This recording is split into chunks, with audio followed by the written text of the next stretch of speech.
Yeah, my people, welcome up, man. Welcome back to Nicardo Media House. And bless upon yourself. The morning inside as they are here. Thursday morning, people. Check in. You don't know. Today we're gonna talk about two reggae players, two starter, two vital pieces of players that will go forward with us on the journey for 2026. And I'm going to talk about them today in this video, and also you understand, one of them is a 50-50. The kind can flip both ways, you don't know which side is going to fall upon. Meanwhile, on the other side, it's all positive. Everything is going up right now, and that is Isaac Hayden. And the kind can flip on both sides, 50-50. It is DEXTER Lembikisa. Yeah, that's where we're heading in the show today. So people, one more day left before Friday, before we close out the week on this show. You understand? But I mean, as usual, man, don't forget to like, share, comment, and subscribe. Really appreciate it. Yeah, bless upon yourself again. Yeah, but what after this we will come back. I will get into the video, but look at my collector for Aberdeen. Yeah, I think this is around 7 years ago. My collector a kick stunner, about 23 yards out, for Aberdeen in the Scottish Premier League. Look at my collector thumping this one past the keeper. The keeper not even could have even moved. None of him foot them. You understand? My collector, check it out.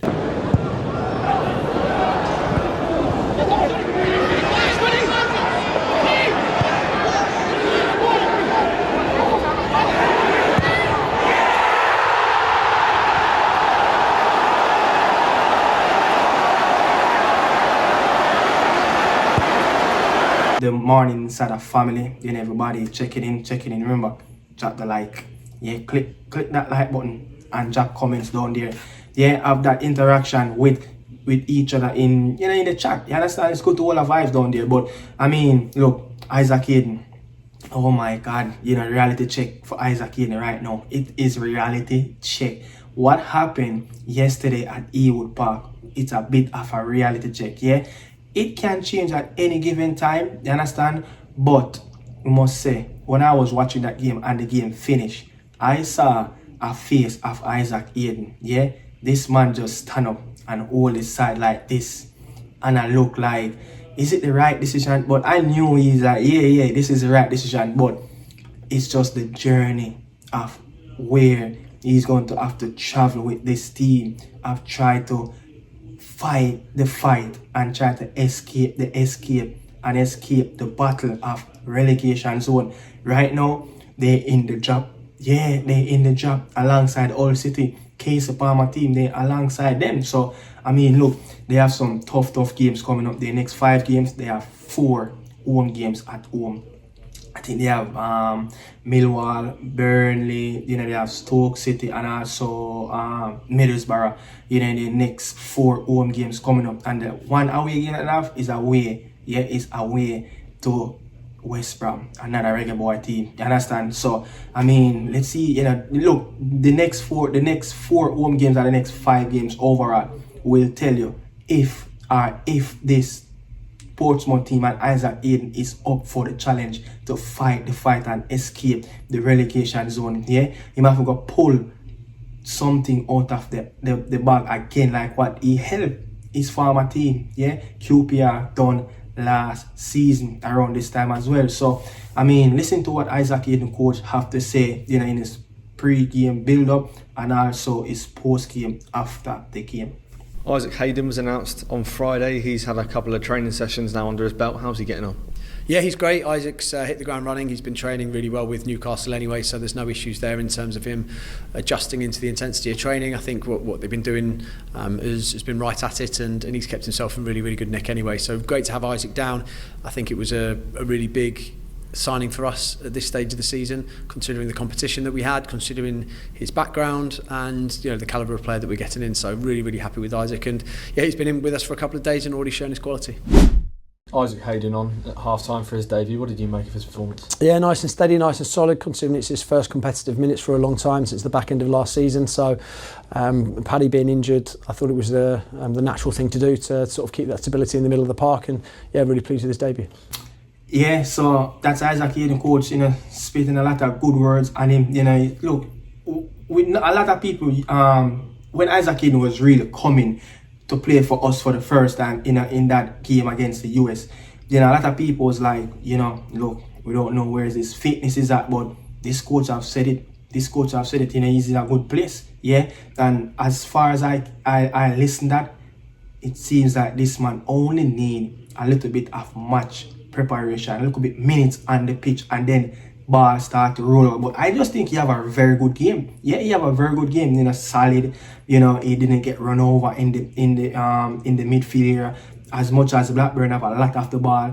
He did what he have to do on the pitch. And look, when he came on, it was all 0-0. Yeah, it was all 0-0. He played the entire second half, and all the goals scored in the second half, but none of those goals were fault of the, you know, lapse of midfielders.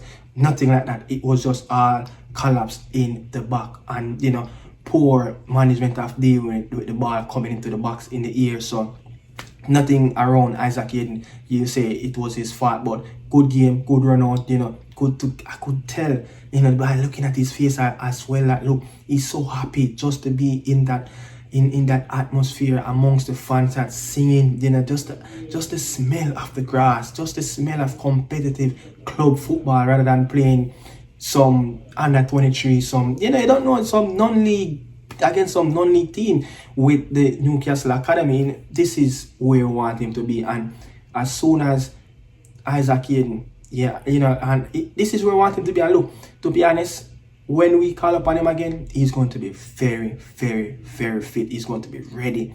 But hopefully everything happen injury-free, yeah? Just like how we wanted to go right out to the 5-6 months at left back on his contract, injury-free, so he can be ready as well for the summer. But, I mean, move on from Isaac Hayden. DEXTER Lembikisa. Yeah, DEXTER Lembikisa, the kind the kind for DEXTER Lembikisa. You know, what I'm reading, what I'm hearing, that it's a possibility, yeah, for on both sides, that he will go out on loan, and there's a possibility that he can actually stay at Wolverhampton, you understand, until the rest of the season. He just came back after that little muscle injury, yeah. So he played an academy game the other night, I think it was Tuesday night, yeah. Get a couple of minutes, get a run out. You know, when he went there, we heard, as I report earlier, when he just returned back to Wolf, that look, championship clubs are in it. But it seems like since he went back, and, you know, championship clubs, you know, they put out that look, he's ready to go out on loan. You know, we're willing to send him out on loan, you know, either in Scotland or England. Clubs really looking at him, but realize that, look, he's an injured fella. Now he's fully fit, he's ready. So probably to expect a little bit more news that in coming weeks will start to fly around DEXTER Lembikisa, knowing that now he's fit. You know, so looking out for news in the near future, something alone. But on the flip side, I wouldn't want this player to stay. Yeah, I don't want this player to stay at Wolverhampton.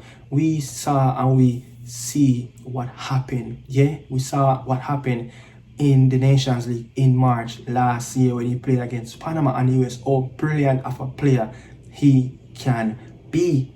You understand? And we saw in the group stage, of the recent group stage at those kind of Nations League, how bad of a player he can be when he's not playing competitive football.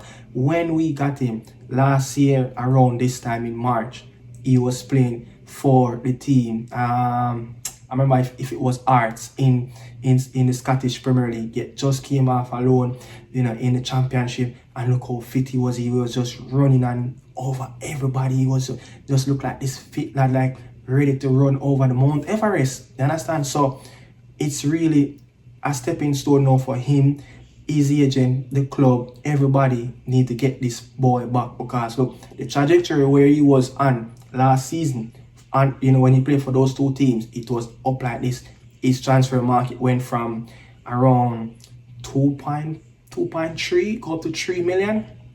No, his transfer market has fallen a little bit, you know, because of what happened in Switzerland. Just a handful of games need to get back those, you know, those minutes back up, need to get back the engine up. We know how good of a player he is, you know, he's not getting younger, he's getting older. You understand? So I think he's 21, 22 now. So no time to waste. We're going to need him. He's going to have a big road ahead of him for international football. So we hope the best that he can really get back out there on loan, and not just on loan, but go to a club where he's going to be week and week out starter for that club team, just like we saw he play over 40 games for both clubs last season. So we're looking forward for that as well. Don't want him to be around in the academy, because look, he went out on loan and he came back, they put him straight into the academy, not within the first team. He's training with the U21, so we don't really want that. You understand? We don't really want that. If he was coming back and be amongst, the Premier League team where he's training with the Premier League lads, more intense training, be around more the top professional models that look, these players will push him every day in training, the Kedes, the Konya, the Kwang, these players will be running at him day in and day out at training. You understand? So that wouldn't be much of a problem. And then probably he could be fighting for his spot with Semedo and Lima for that right back position. So it's all no future for him right now in the Wolves first team. It's all his future is through the door at the Molineux. You understand? But let me just say this, man. I have to say, big up to Kenry Campbell. In my door, in rounds, in Europe, spend a couple of years, in Latvia, spend I think a season in Moldova, so in my doing rounds, so I'm just saying, man, spend couple of years in both European countries after leaving Jamaica, the JPL, and also moving now to Serbia, a league that you will say, it's a feeding tree to a lot of those leagues, and it is lead back to the story and the club that Ronaldo Cephas used to play for, in Skopje in Macedonia. So a lot of these clubs, even the Turkish Super League, look for the brightest talents, in a lot of these smaller European countries, Latvia, Moldova, Bulgaria, Belarus, so I'm just saying, man, hope this is something bright to come, from Kenry, love to see a youth making such a stride after leaving the JPL. That show that, look, there is talent, and this show that the haters them as well, who always said, look, there's not much of a talent in the Jamaican Premier League. There is talent, but once those youth get those opportunities over there in Europe, you just have to make use of it and just take advantage of it. You understand? Work hard, train on your own, work on your fitness, work on your core, work on your game, work on everything. And you could see, everything paid off for Kenry. I'm so proud of him, and I would love to know that, I would love to know if Cavalier Football Club and Rudolph Speid have any odds-on clause in these deal that's happened. I know he went on a few loan deal, and this is a permanent move now. I would love to know if Cavalier Football Club have any contract in his clause after, they sold him a few years back, and to know that, look, they can get something in the return, and something goes back to the club, something goes back, to help the youths as well, so I mean, he can be another addition. We see Karim Paris, make a few rounds in Europe as well. Norman Campbell as well. So you have to just jump around the block. And even Shaman Nicholson, from I think it's Slovenia, with NK Domzel, to Sporting Charleroi in Belgium. So I mean, there's quite a few players that make the same rounds. Leon Bailey, once used to play for Trensen before he moved on to Genk, and then from there to Bayer Leverkusen. So you just have to make your rounds. You just have to do what the necessary needs to do. You just never know who can see, because look, scouts are everywhere, and I don't know who scout Kenry, but I mean, he's in the Serbian league right now, the top flight league. Yes, that might be the most established club, but they're in the relegation fight. Can he go there and give them a lift in the second half of the campaign? And I could say, look, a player that played in the CONCACAF, but he have no ties with the reggaeboyz, he's Andorran. He just left the Serbian league as well. He used to play for Partizan, Now he just signed for Real Zaragoza in the Segunda B. You know, that's the second tier of Spanish football. So you know, it's a good league, man.